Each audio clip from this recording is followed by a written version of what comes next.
एक दिन श्याम और रतन नाम के दो दोस्त पुलिया पर बैठकर बातें कर रहे होते हैं। अरे रतन, क्या बात है, बहुत खुश नजर आ रहे हो। मैं दोबारा से पिता बनने वाला हूँ। अरे वाह मेरे भाई, अब तो पार्टी होनी चाहिए, पार्टी। फिर श्याम और रतन वहाँ से अपने अपने घर चले जाते हैं। अरे माया, तुम्हें पता है रतन फिर से बाप बनने वाला है। मजा आ गया उसकी बात सुनकर, बहुत ही अच्छा लगा है। श्याम की बात सुनकर माया को गुस्सा आ जाता है और वो श्याम को गुस्से में बोलती है, तुम्हें तो दूसरों के ही बच्चे अच्छे लगते हैं, खुद तो कभी बाप बन नहीं पाए, दूसरों के लिए ताली पीटते रहोगे क्या जिंदगी भर? कुछ अपने बारे में भी तो सोचो। माया मेरी रानी, तुम भी ना गुस्से में कुछ भी बोलती हो। अरे जब हमारे बच्चे होने होंगे हो जाएंगे, अब हम क्या कर सकते हैं? कोशिश तो हम कर ही रहे हैं ना। फिर श्याम और माया सो जाते हैं। अगली सुबह माया कुएं में पानी भरने जाती है। वहाँ उसे रतन की पत्नी सोना मिलती है। सोना के साथ उसकी सहेली भी होती है। माया सोना को बच्चे के लिए बधाई देने लगती है। सोना बहन, कल श्याम जी मुझे बता रहे थे तुम माँ बनने वाली हो, बधाई हो। इससे पहले सोना कुछ बोलती, उसके साथ खड़ी उसकी सहेली जिसका नाम पूजा होता है बोलती है, तुम क्या जिंदगी भर बधाई देती रहोगी, खुद कब माँ बनोगी? कहीं तुम बांझ तो नहीं हो ना? हाँ? पूजा की बात सुनकर माया को बहुत गुस्सा आता है और वो वहाँ से चली जाती है। उधर सोना भी पूजा को माया से किए गलत व्यवहार के लिए डांटती है। माया को पूजा की बात सुनकर बहुत गुस्सा आता है और वो सोना और पूजा से बदला लेने की ठान लेती है और काला जादू की किताबें पढ़ने लगती है। समय बीतता जाता है। सोना का बच्चा होने वाला होता है। सोना रतन से बोलती है, रतन, मुझे कई दिनों से बहुत ही डरावने सपने आ रहे हैं, जैसे कोई चुड़ैल मेरे पेट में घुसने की कोशिश कर रही हो। मुझे बहुत घबराहट हो रही है। तुम भी ना सोना, तभी कहता हूँ ज्यादा भूतिया फिल्में और कार्टून मत देखा करो। अरे कुछ नहीं है, बस तुम खुश रहो, सब ठीक होगा। फिर धीरे धीरे सोना की डिलीवरी की तारीख आ जाती है। रतन एक दाई जिसका नाम लक्ष्मी होता है उसे बुलाकर लाता है और कमरे के बाहर खड़े होकर इंतजार करने लगता है। क्या होगा इस बार, तो ना जाने मेरा मन भी घबरा रहा है। हे भगवान, हम पर अपनी नजरें बनाए रखना। थोड़ी देर में लक्ष्मी बाहर आती है। उसके शरीर में चारों तरफ खून ही खून लगा होता है। ये देखकर रतन घबरा जाता है और पूछता है, लक्ष्मी मौसी, ये सब क्या है? क्या हुआ? सोना तो ठीक है ना? लेकिन इससे पहले कि लक्ष्मी कुछ कहती, एक बच्ची उसके पीछे से उड़ती हुई आती है। उसके 3 सर और कई सारे हाथ होते हैं। वो लक्ष्मी की गर्दन से चिपक कर उसका खून पीने लगती है। लक्ष्मी जोर से चिल्लाती है, रतन, तेरे यहाँ चुड़ैल पैदा हुई है, ये तो कोई शैतान है, मार डालेगी ये सबको, बचा मुझे। लेकिन इससे पहले कि रतन कुछ करता, वो चुड़ैल बच्ची लक्ष्मी को मार डालती है। रतन बच्ची के सिर पर डंडे से वार करता है, लेकिन बच्ची को कुछ नहीं होता। वो बच्ची गुस्से में रतन की तरफ बढ़ती है। तभी वहाँ सोना आ जाती है। सोना को देखकर बच्ची शांत हो जाती है और सोना की गोद में चली जाती है। रतन ये सब देखकर डर जाता है और सोना से बोलता है, सोना, ये सब क्या हो रहा है? ये तो कोई चुड़ैल है जो तुम्हारी कोख से पैदा हुई है। इसने लक्ष्मी दाई को भी मार डाला। हमें इसे मार डालना चाहिए, इससे पहले ये कोई और गड़बड़ करे। रतन की बात सुनकर सोना बोलती है, नहीं नहीं, ये तुम कैसी बातें कर रहे हो रतन? ये जैसी भी है मेरी बेटी है, मैं इसकी जान नहीं ले सकती। हो सकता है लक्ष्मी दाई ने कोई हरकत की हो जो इस बच्ची को पसंद नहीं आई हो। फिर रतन चुपचाप लक्ष्मी दाई की लाश को दफना देता है। अगले दिन श्याम रतन से मिलता है और बच्चे के बारे में पूछता है, अरे रतन भाई, क्या हुआ? कुछ बताया नहीं तुमने? तुम्हारे तो बच्चा होने वाला था ना? हाँ, होने वाला तो था, लेकिन कल दाई ने बताया कुछ और समय लगेगा। ऐसा कहकर रतन वहाँ से चला जाता है। उधर रात होते ही वो शैतान बच्ची जाग जाती है और खून की मांग करने लगती है। खून चाहिए मुझे खून लाकर दो, भूख लगी है, नहीं तो मैं इस औरत का ही खून पी जाऊंगी।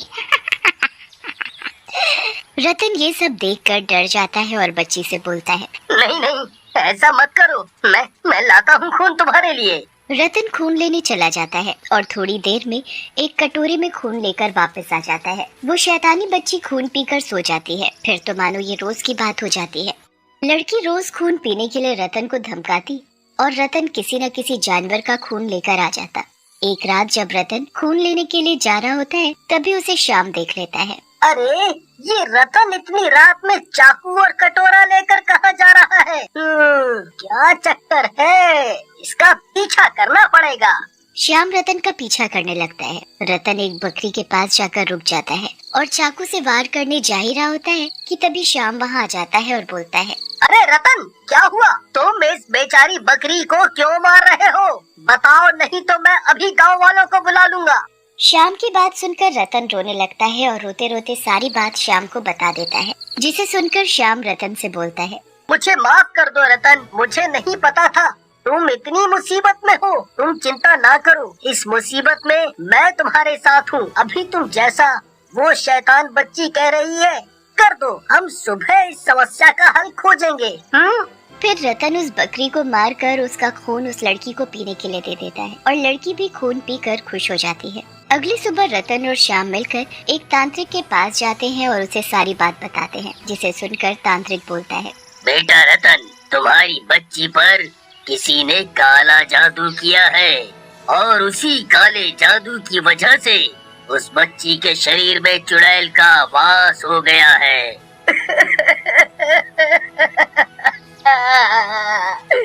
कुछ करो बाबा, मेरी बेटी और मेरे परिवार की जान बचा लो।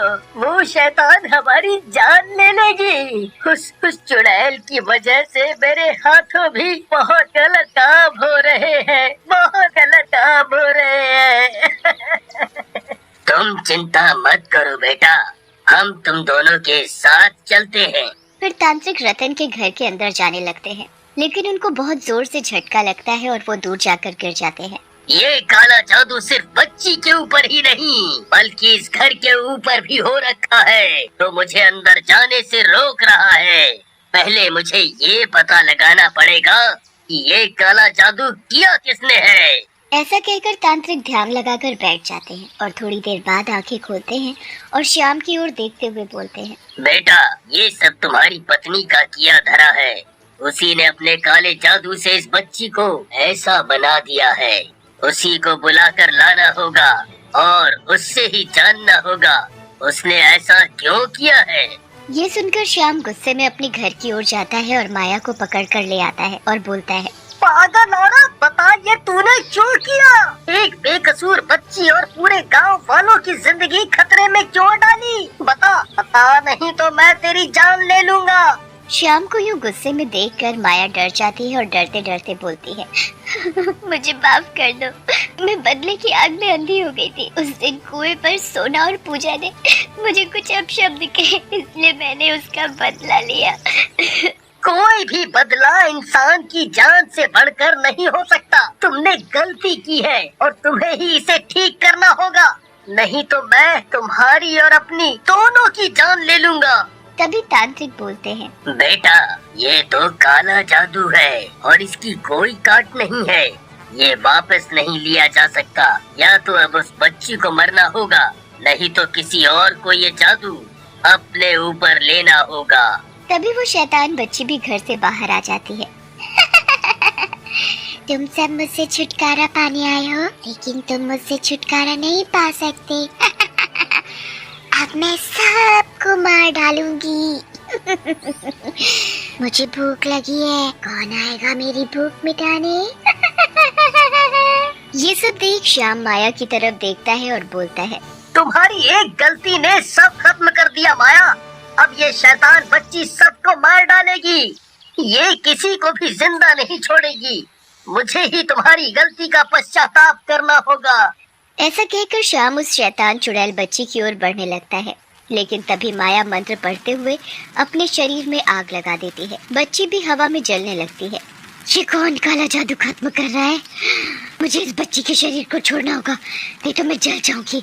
लेकिन इससे पहले वो चुड़ैल बच्ची के शरीर को छोड़ती वो जलने लगती है और थोड़ी ही देर में पूरी जल जाती है। बच्ची काले जादू से आजाद हो जाती है और रोते रोते रतन की गोद में गिर जाती है। उधर दूसरी तरफ माया भी जल जाती है। ये तुमने क्या किया माया? ये तो होना ही था श्याम, मैंने गलत काम किया, उसी का फल मिला है मुझे। ऐसा कहकर माया भी अपना दम तोड़ देती है।